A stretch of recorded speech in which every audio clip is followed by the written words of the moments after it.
Brian Hurt, TLX's lead performance engineer, had a concept early on that inspired him.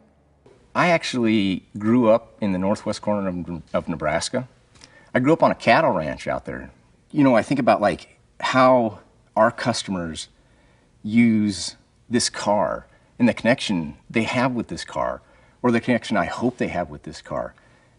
I kind of equate it to the way I used to have a connection with a horse.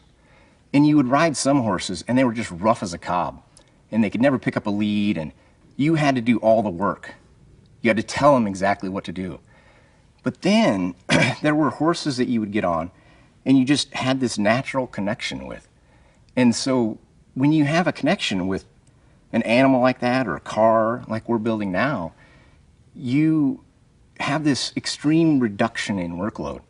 You feel extremely confident on that horse. And a lot of times you don't even have to tell that horse to do something. They just do it automatically. It's almost like they're using your brain. You have this connection with them.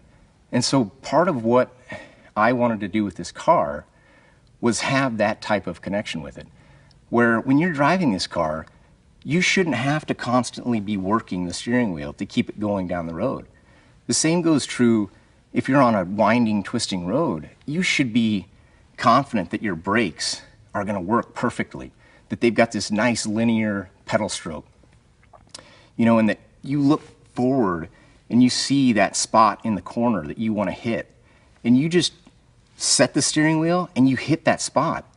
You know, you drive a lot of these cars and you just, if you set a penny on the corner, on apex of that corner, you couldn't hit it 10 times, you know, after 10 times of trying. But with this car, you can do it every time. You just look at that corner, and it's really, it's one of those things that people just have to experience. But you just set the steering wheel and you go exactly where you want to go. The car just takes care of so much for you.